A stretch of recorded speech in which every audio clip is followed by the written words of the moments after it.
Originally this video was 7 NBA pairs who once hated each other, but now it's 6 because the video was just way too long. Hope you guys enjoy. Here are 6 NBA star pairs who once hated each other, but then became teammates later on.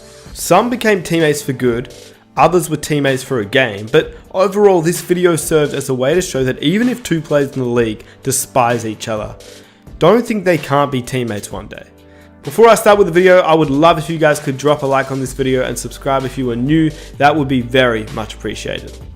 Anyway, at number 1, Rajon Rondo and Dwayne Wade. Or dirty plays that you've seen him play in the past, so that's what it is. You've gone against Rajon in playoff settings for years. Hated him. The battles of the Heat and the Celtics once the Big Three came to existence in the East made this a rivalry. Both Wade and Rondo would play with their heart on their sleeve, and just so happened to be involved in a few altercations. But that all changed in 2016. Rajon Rondo and Dwayne Wade both joined the Chicago Bulls, and in the first press conference they announced that they had put their differences aside and they were ready to become teammates. Your guys' history, I know that's part of the heat of the battle stuff, but do you guys touch on that or talk about that? No, we didn't touch on it. We just, we're older, we're wiser, and we're moving forward. Clearly they did, as they were able to play together, well, for a bit, before they once again had their differences and parted ways. During the 2016 season, Wade publicly traded verbal jabs with Rondo during a turbulent January stretch. Following a fourth quarter meltdown against the Atlanta Hawks, Wade cast the blame on every Bulls player not named Jimmy Butler. He said, and I quote, "I don't know if they care enough. I can look at Jimmy and say Jimmy is doing his job. Jimmy can look at me and say Dwayne's doing his job. I don't know if we can keep going down the line and be able to say that." Rondo responded with a post on Instagram slamming Wade and Butler for complaining to the media rather than settling things behind closed doors, which is fair enough. He said, and I quote, "My vets would never go to the media," he wrote. "They would come to the team. My vets didn't pick and choose when they wanted to bring it. They brought it every time they stepped in the gym, whether it was in practice or a game. They didn't take days off." Rondo was obviously referring to the Celtics' Big Three, and with that, Rondo and Wade headed down different paths. On June 30th, 2017, Rondo was waived by the Bulls, and on September 24th, 2017, only 3 months later after trading Jimmy Butler and waiving Rondo, the Bulls reached an agreement on a buyout with Dwayne Wade, and that was the end for the Rondo and Wade saga in Chicago. Number 2, Kobe Bryant and Ron Artest. What it's going to be like now to have Ron as a teammate after battling tooth and nail against him in just some hatred battles over the years. What's it going to be like to have him as a teammate now? Well, it's even more fun in practice. Now, whilst these two players had altercations, I don't think there was ever any actual hate towards one another. Both Kobe and Metta have the same mental toughness, and neither one was ever going to back down. Kobe understood that Metta was going to try and get inside his head, and Metta knew that he couldn't back down no matter what crazy shots Kobe hit. Metta was the guy that you love to hate, but you love to play with. They had a few altercations and a lot of trash talk, but I mean, we're talking about Kobe Bryant here, and he used to trash talk everyone. So Metta was going to be no exception every time they played. But Kobe also simply didn't love him either. When Kobe talked trash, he would at least normally shake an opposition's hand. But with Artest, he even refused to shake his hand before the game. Ron Artest walked over to him, and Kobe did not even acknowledge Ron Artest. He gave a slap on the hand to Mike Bibby and Brad Miller, but not Ron Artest. And this was before Artest was even at the Houston Rockets, going face to face with Kobe. So clearly there is no love there. But how he actually ended up playing for the Lakers and them being teammates is actually a very crazy story. Phil Jackson, the coach of the Lakers, tells this story of how the 2008 NBA Finals, where the Boston Celtics beat the Lakers 4-2. Phil Jackson said, and I quote, "Ron Artest came into our locker room and walked in the shower with Kobe Bryant. Kobe's there taking a shower, and this is the locker room the coaches have. It's off limits. So Ron said, 'Coach, I can help your team. I can get that championship for the Lakers.' I said, 'Well, thanks Ron, that's very nice. I appreciate your sympathies. We'll see what happens as you go through this year.' Then he walked out of the coach's area and into the shower and told Kobe the same thing. Now first of all, yes, this story is crazy. But how in the world did Ron Artest actually even get in the Lakers locker room? I mean, he's not a part of the Lakers, and he's obviously not a part of the Celtics. And second of all, when Kobe tells this story, Even he doesn't know how he got in the locker room, which is pretty hilarious. Kobe said that after the Lakers lost in Game 6 of the 2008 finals, he was alone in the shower, just fuming. He heard somebody walk in and assumed it was one of his teammates, or maybe a staff member. Instead, he looked up and it was Ron Artest. To this day, Kobe has no idea of how Artest got into the locker room. Man, he'll tell you the story too. After we lost to the Celtics, he came in the locker room. I was in there all just by myself. He just came in the locker room and said, "This is not gonna happen to you. You know, I'm gonna come in there and I'm gonna help you out." It's something that we've both been trying to make happen for a while. And to be exact, Ron didn't really follow Kobe into the locker room. He followed him into the shower, where Kobe had no clothes on. shocked the hell out of me. Peace and Brian eventually won a championship together in 2009 and 10 and became great friends. Hard to imagine from their start of their battles. Number 4, Scottie Pippen and Dennis Rodman. This is one where I think we all know by now. Scottie Pippen was a hard-nosed defender, and so was Rodman.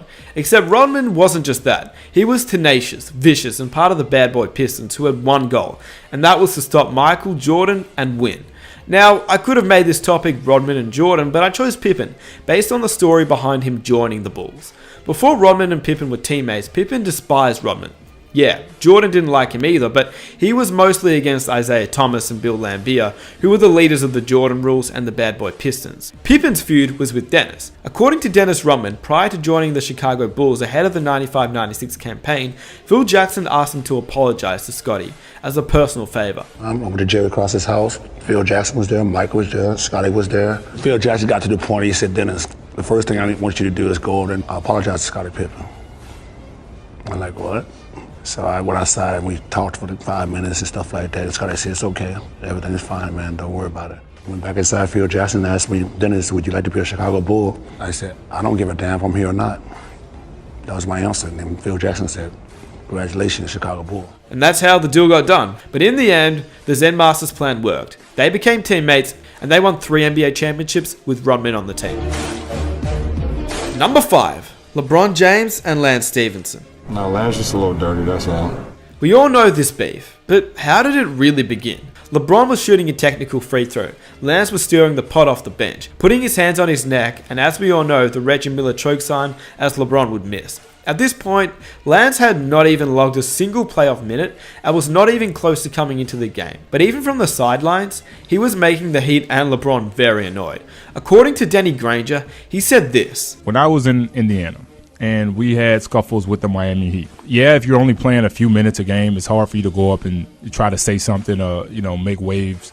But you can. Juwan Howard, Udonis Haslem, Chris Anderson, none of them playing in hardly any minutes in the playoff series, came to our locker room looking for Lance Stephenson. That's a big no-no, right? It's a huge no-no. Yeah. Well, this was on an off day. Right. I got involved and words were exchanged and whatnot, but it kind of we stopped it and all. But the point I'm making with the story is the fact that was the leaders on their team.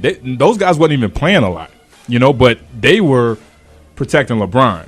As far as they thought Lance had done disrespectful to him. Right. Which time? It was the choke situation, right, when he did the choking sign on the sideline, which is pretty crazy. In Game 4, LeBron went off, and in Game 5, Lance got his first minutes of the series, in which this happened, intentionally, and proved by the wink from Dexter Pittman into the camera. In the end, the Heat won the series, and LeBron got his ring. But what happened to Lance after that? Well, in 2013, this was Lance's breakout season with Granger getting injured. By the time the 2013 Eastern Conference Finals came along, Lance was ready, well ready to irritate LeBron, because clearly he didn't learn anything from 2012. In Game 4 with Paul George in foul trouble, Lance begged his coach to let him guard LeBron, and we know what happened next. He stared him down, got in his head, and made him foul out of the game, in which the Heat would eventually lose, whilst Lance finished with 20 points himself. And that's pretty much the end of 2013. The Heat went on to win the series and back-to-back championships, but 2014 was the big one. Lance and the Pacers have both stepped up, and they were better than the year before. In fact, the Pacers had a better record than the Heat, and the rivalry was even bigger. Game 1 went to Indiana, Game 2 went to the Heat, but all people talked about was Lance flopping every time LeBron James touched him. Game 3 had LeBron finally show some irritation towards Lance.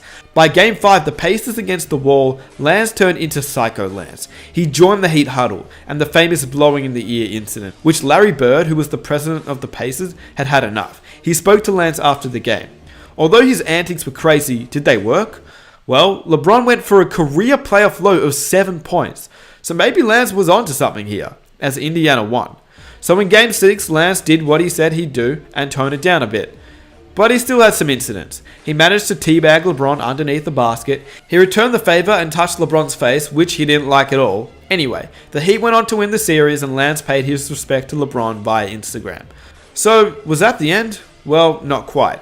After LeBron joined the Cavaliers for the second time, and Lance bounced around to 5 different teams before reuniting with the Pacers, this beef was back. On November 1st, 2017, Lance slapped LeBron in his sausage and beans area. And then a few months later, Lance got in LeBron's head, which made him shove Lance and call his play dirty after the game. No, Lance just a little dirty, that's all.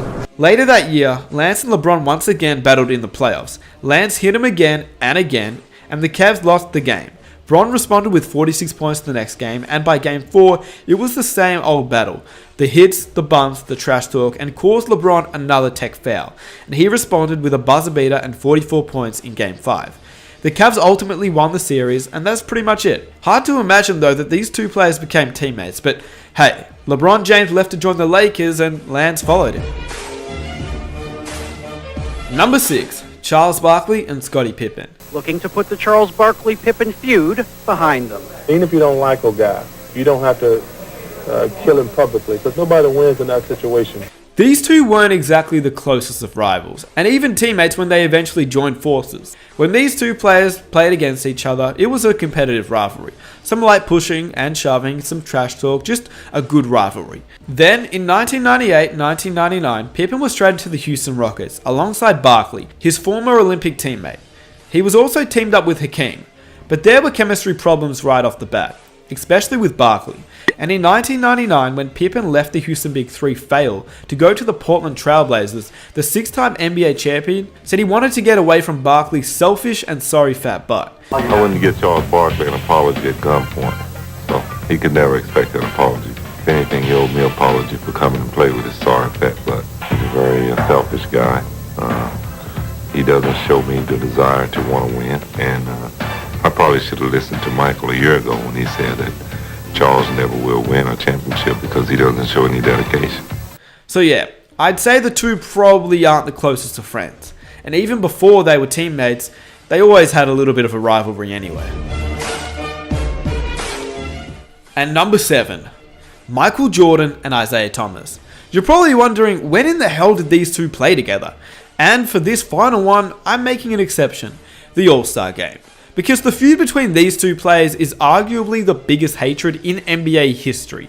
Back when Thomas was the star point guard of the Detroit Pistons, the bad boy squad, he had a rough relationship with Michael. On the court, and both off the court too. It all started from the bad boy Jordan rules, which was led by Isaiah Thomas himself. These Jordan rules weren't just there to stop Jordan, they were there to hurt Jordan. Jordan would use every setback, every insult, and every instance of disrespect as motivation to go out and destroy his opponent. He never forgot his All-Star game as a rookie. It was on this stage that Isaiah Thomas allegedly calls for a freeze-out game on Jordan. It was here that MJ started his distaste for the Piston point guard. I'm actually going to make an entire video on that topic, so stay tuned for that. And if you want to see that, be sure to leave a like. But the freeze-out game is where the hatred started. In 1991, however, things changed. The Pistons and the Bulls met in the Eastern Conference Finals once again, and the Bulls swept the series before winning the first of what would be 3 consecutive championships. The Pistons refused to shake the Bulls' hands, which was led by, once again, Isaiah Thomas. 4 months later though, the greatest team that was ever assembled in the 1992 Dream Team was being selected, and in the book, When the Game Was Ours, Magic Johnson relates that he, Jordan, and other players conspired to keep Isaiah off the Dream Team, and so when the Dream Team was being put together, Jordan said he would only play if Isaiah was not on the team. Alright, no Isaiah Thomas stuff. No Isaiah Thomas questions. Cool. The feud is basically over now as they're both retired, apart from the fact that Isaiah chooses not to acknowledge Jordan and at points has disrespected him on live television. The fact that these two players could have such a seeming hate for one another, both on the court and off the court, is pretty outstanding. That is why when Jordan and Isaiah played on the same team every All-Star game, it could not have been weirder. Each and every year, seeing them as teammates from 1985 to 1993, simply because this was a personal beef. not on the court beef.